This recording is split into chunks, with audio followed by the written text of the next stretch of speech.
Hello everyone, welcome to my YouTube channel Mamta maths tutorial. और आज 9th class में lecture 69 है। हम कर रहे हैं चैप्टर 10 और उसी को करेंगे कंटिन्यू। थ्योरम 10.6 देखिए, ये प्रमेय है, इसकी स्टेटमेंट है, आपके प्रूफ नहीं है।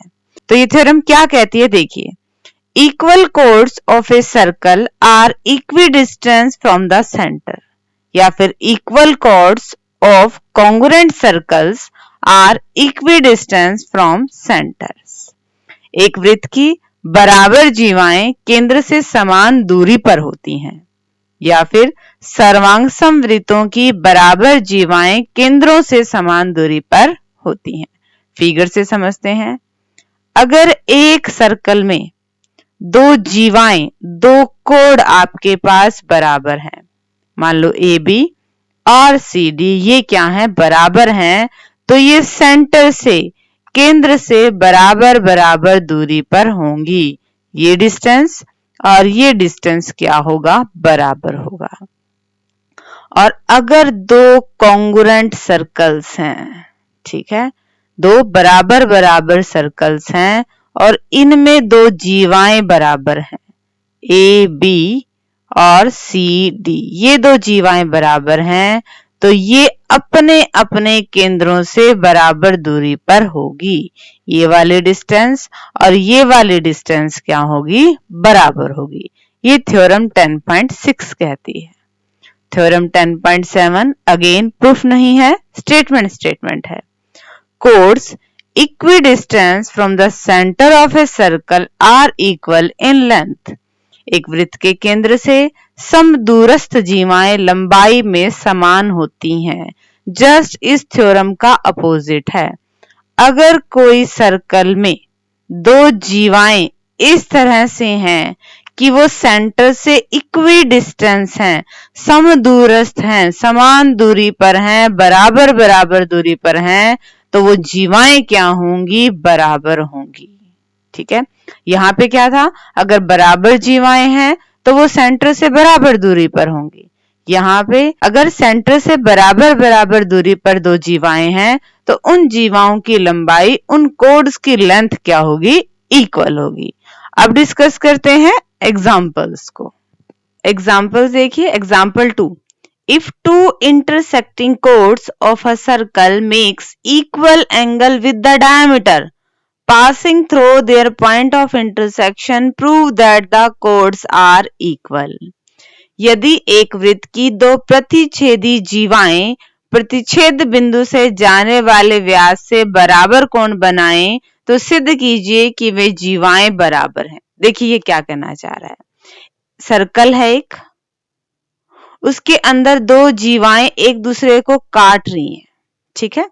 इंटरसेक्टिंग कोर्ड्स, प्रतिच्छेदी जीवाएं अगर काट रही हैं तो वो इस बिंदु से जाने वाले डायमीटर व्यास के साथ अगर बराबर बराबर कोण बना रही हैं, अगर एंगल 1 और एंगल 2 बराबर हैं, देन आपने प्रूव क्या करना है कि ये जो कोण होगी, ये जो जीवाएं होंगी, यही क्या होंगी, आपके पास इक्वल होंगी, बराबर होंगी। ठीक है बच्चे, इसका प्रूफ देखिए कैसे होगा। पहले हम लिख लें कि हमें दिया क्या हुआ है, गिवन, हमें टू प्रूव, सिद्ध क्या करना है। अगर कोई कंस्ट्रक्शन है तो है, देन हम कहाँ चलते हैं, प्रूफ पे। गिवन दिया क्या हुआ है, ए बी सी डी दो कोड हैं, ए बी एक जीवा है, सी डी एक जीवा है, और ये सेंटर ओ है और इनका पॉइंट ऑफ इंटरसेक्शन क्या है, ई है। और ये जो एंगल बना रहे हैं ए ई क्यू, ये वाला एंगल, और डी ई क्यू, ये एंगल आपके पास बराबर हैं, ये आपको गिवन है सब। टू प्रूव आपको सिद्ध क्या करना है कि ये जो कोड है ना आपस में, ए बी और सी डी, यही बराबर हैं।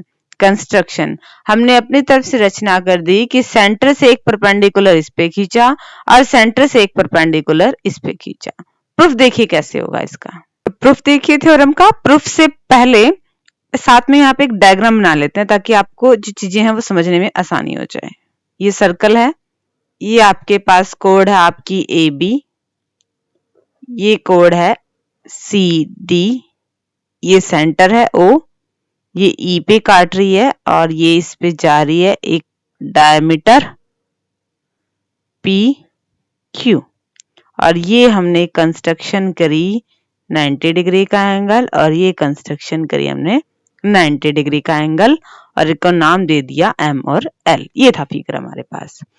अब देखिए बच्चे, हमें क्या प्रूव करना है कि AB और CD बराबर हैं। हमें जीवाएं बराबर दिखानी है। और अभी अभी हमने थ्योरम पढ़ी है कि एक सर्कल की दो जीवाएं बराबर कब होती हैं? अगर वो सेंटर से बराबर बराबर दूरी पर हों। अगर ये जीवाएं O से बराबर बराबर दूरी पर हों, अगर OL और OM इसको हम बराबर दिखा दें तो हमारा रिजल्ट आ जाएगा। और ये भुजाएं बराबर कब आएंगी? जब आपके पास ये ट्रायंगल्स क्या बनेंगी? कॉन्ग्रुएंट बनेंगी। कॉन्ग्रुएंट कब बनेंगी? जब इनमें बराबर बराबर हमें तीन चीजें मिलेंगी जो कॉन्ग्रुएंसी की कंडीशंस को सेटिस्फाई करेंगी।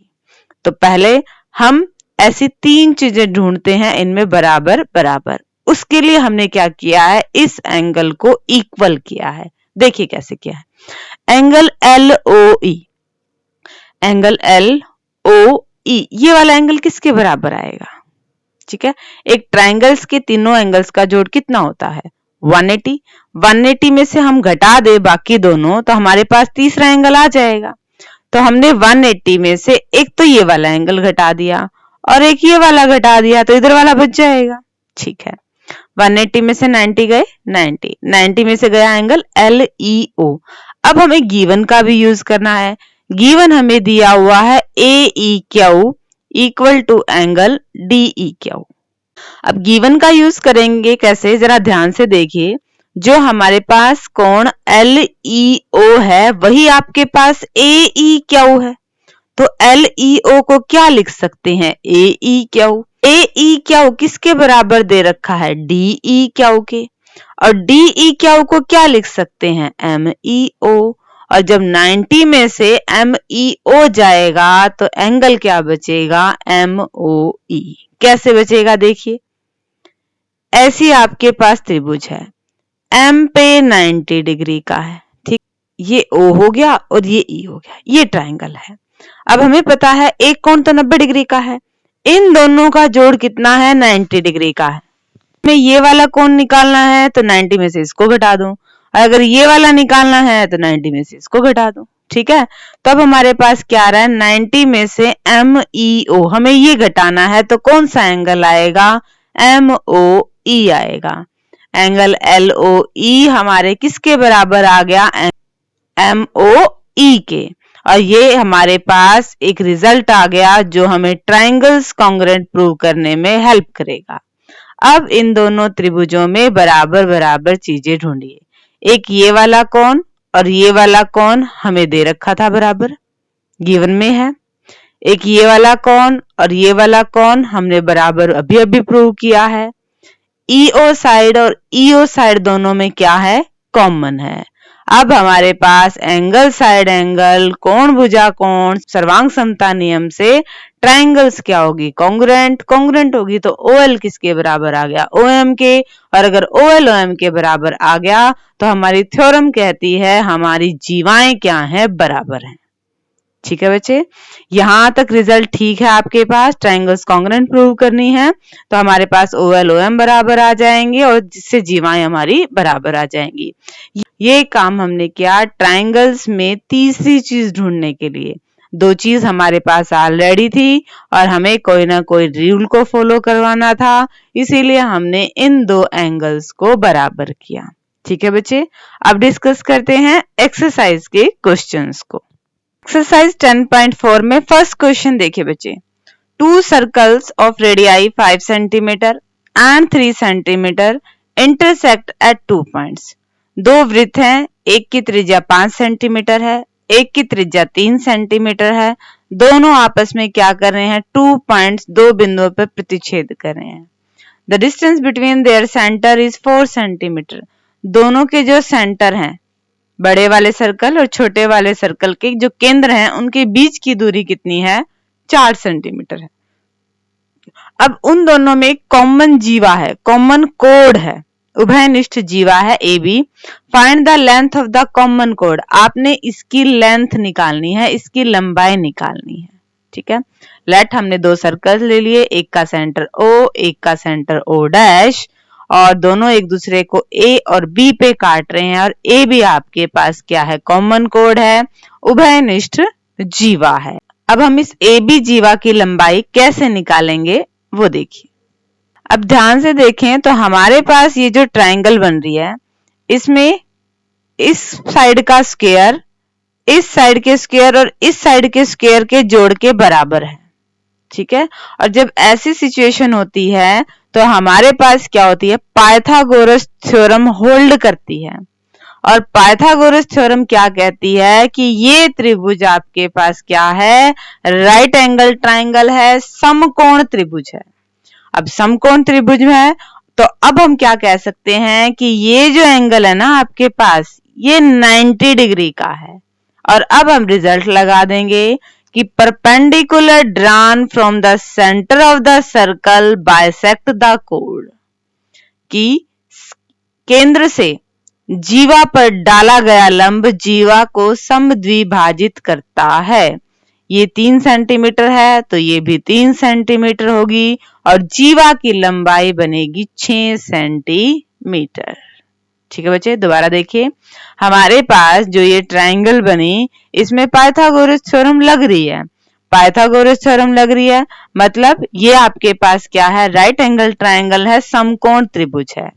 समकोण त्रिभुज है, 90 डिग्री का एंगल यही तो बनेगा, क्योंकि हमने क्या दिखाया, हाइपोटेन्यूज का स्क्वायर। ये कर्ण है और कर्ण क्या होती है, 90 डिग्री के सामने वाली साइड होती है, यानी कि ये आपके पास 90 डिग्री का एंगल है। अब हमने हमारा एक रिजल्ट लगा दिया थ्योरम का, क्या कि perpendicular drawn from the centre, केंद्र से अगर लंब डाला जाए किस पर, जीवा पर, कोड पर, तो वो जीवा को बाइसेक्ट कर देता है, समद्विभाजित कर देता है।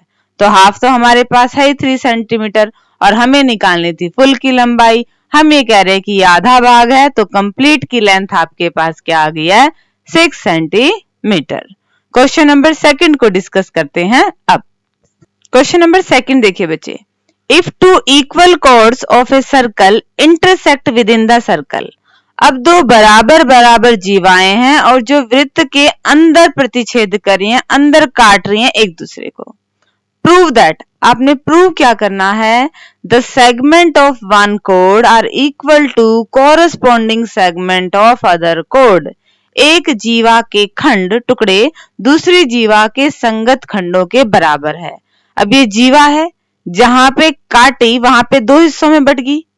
ए बी जीवा के 2 हिस्से बन गए, एपी और पीबी, और सीडी जीवा के 2 हिस्से बन गए, पीडी और सीपी। अब ये हिस्से आपस में क्या है, बराबर हैं, हमें ये प्रूव करना है। ठीक है बच्चे, तो हमने आपके पास ये फिगर बना ली, ये सर्कल है, ए बी सी डी 2 आपके पास जीवाएं होगी और ये बराबर हैं, इस चीज का ध्यान रहे। ये कहाँ काट रही हैं, पी पे काट रही हैं, तो आपने प्रूव क्या करना है कि एपी तो पीडी के बराबर है, और जो बीपी है और सीडी है ये हिस्से आपस में क्या है, बराबर हैं। कंस्ट्रक्शन की रचना करी अपनी तरफ से, इस सीडी पे परपेंडिकुलर डाला ON, AB पे परपेंडिकुलर डाला OM, और साथ में हमने क्या कर दिया, O और P को भी मिला दिया। आगे प्रूफ कैसे करेंगे वो डिस्कस करते हैं। प्रूफ देखिए बच्चे, ये फिगर हमारे साथ है, AB आपके पास क्या है, एक जीवा है, और CD भी क्या है, एक जीवा है, दोनों P पे काट रही हैं, और OM परपेंडिकुलर डाल दिया, ON परपेंडिकुलर डाल दिया, OP को मिला दिया, और आपने AP को PD के बराबर प्रूव करना है और BP को CP के बराबर प्रूव करना है। अब हम कह रहे हैं कि AM बराबर MB बराबर हाफ ऑफ AB, कि ये M जो है ना, जो परपेंडिकुलर डाला है, ये पूरी जीवा का मिड पॉइंट है। ये बात बिल्कुल सही है, ये हमारे पास थ्योरम का रिजल्ट है। Perpendicular drawn from the centre bisect the code, वृत्त के केंद्र से जीवा पर खींचा गया लंब जीवा को समद्विभाजित करता है। सेम चीज यही, ये भी तो हमने लंब डाला है, perpendicular drawn from the centre bisect the code, वृत्त के केंद्र से जीवा पर खींचा गया लंब जीवा को समद्विभाजित करता है। अब देखिए, अब हमारे पास हमने क्या दिखा दिया कि AM MB के बराबर है, ठीक है, और CN ND के बराबर है। अब जीवाएं आपस में क्या बराबर हैं, तो इनके हाफ हाफ हिस्से भी तो आपस में क्या आएंगे, बराबर आएंगे। अब ए बी जीवा का हाफ हिस्सा एम है और इसका हाफ हिस्सा एन डी है। कॉरेस्पॉन्डिंग ले रहे हम, इसका हाफ हिस्सा एम बी है और इसका हाफ हिस्सा सी एन है। इसे इक्वेशन 1 नाम दे दिया। अब हमें ये दो ट्राइंगल्स दिख रही हैं, हम इन दो ट्राइंगल्स को कॉन्ग्रुएंट प्रूव करेंगे। ठीक है, ओ एम और ओ एन बराबर हैं। क्यों? क्योंकि जीवाएं क्या हैं, इक्वल हैं और जीवाएं बराबर हैं, तो ये सेंटर से बराबर बराबर दूरी पर हैं। ये हमारे पास रिजल्ट है। हमने परपेंडिकुलर डाला तो कोण 90 डिग्री का है। ओपी ओपी दोनों में क्या है, कॉमन है। आरएचएस कर्ण समकोण भुजा सर्वांग समता नियम से ट्राइंगल्स क्या होगी, कॉन्ग्रुएंट होगी। और जैसे ही ट्राइंगल्स कॉन्ग्रुएंट होगी, हमने कह दिया कि इस ट्राइंगल का एमपी और इसका पीएन क्या है, बराबर है। लगभग हमारा आंसर आ गया। ठीक है, अब देखिए क्या है, हमने क्या किया, इक्वेशन 1 वाले रिजल्ट को और इक्वेशन 2 वाले रिजल्ट को जोड़ दिया। A M plus M P equal to N D plus में पी एन। ए एम में एम पी जोड़ रहे हैं तो ए पी बन रहा है और एन डी में पी एन जोड़ रहे हैं तो पी डी बन रहा है। हमें यही प्रूव करना था, ए पी पी डी के बराबर है। एक रिजल्ट। तो दूसरा रिजल्ट देखिए, अब घटा दीजिए M B minus M P और सी एन माइनस में पी एन। जब एम बी में से एम पी जाएगा तो क्या बनेगा, बीपी बनेगा। और सी एन में से पी एन चला जाएगा तो क्या बचेगा, सी पी बचेगा। और यही आपको प्रूव करने थे। दोबारा देखिए बच्चे, हमने परपेंडिकुलर डाला। अब हमें पता है कि सेंटर से अगर हम जीवा पे परपेंडिकुलर डालते हैं, 90 डिग्री का एंगल अगर बनाते हैं, तो वो जीवा को दो बराबर बराबर हिस्सों में बांटता है। ठीक है, तो यहां से हमारे पास रिजल्ट आ गया, ए एम बराबर M B equal to half of A B और सी एन बराबर N D equal to half of C D. अब ये जीवाएं आपस में बराबर हैं, ए बी और सी डी, तो इनके हाफ हाफ हिस्से भी बराबर हैं। मतलब यहां से इनके ये रिजल्ट बराबर आ गए कि ए एम एन डी के बराबर है और एम बी सी एन के बराबर है। अब हमें दो ट्राइंगल्स दिखी, इनको कॉन्ग्रुएंट प्रूव कर दिया और कॉन्ग्रुएंट प्रूव करने के बाद हमने इधर वाली साइड को बराबर कर दिया, क्योंकि हमें इन्हीं भुजाओं के टुकड़े हमें चाहिए थे। तो एमपी और पीएन को बराबर कर दिया। इक्वेशन 1 और इक्वेशन 2 को एक बार ऐड किया है और इक्वेशन 1 में से एक बार इक्वेशन 2 को घटाया है। हमारे पास हमारा रिक्वायर्ड आंसर आ गया है। बच्चे ये जो क्वेश्चंस हैं, जो लेंथी हैं, ये बहुत इंपॉर्टेंट क्वेश्चन है एग्जामिनेशन पॉइंट ऑफ व्यू से। होप कि आपको अच्छे समझ में आ गए होंगे। डिस्क्रिप्शन में नोट्स हैं, ये ले लीजिएगा और आगे सिलेबस करने के लिए चैनल से जुड़े रहिए। इसे लाइक कीजिए, शेयर कीजिए, सब्सक्राइब कीजिए। Thank you.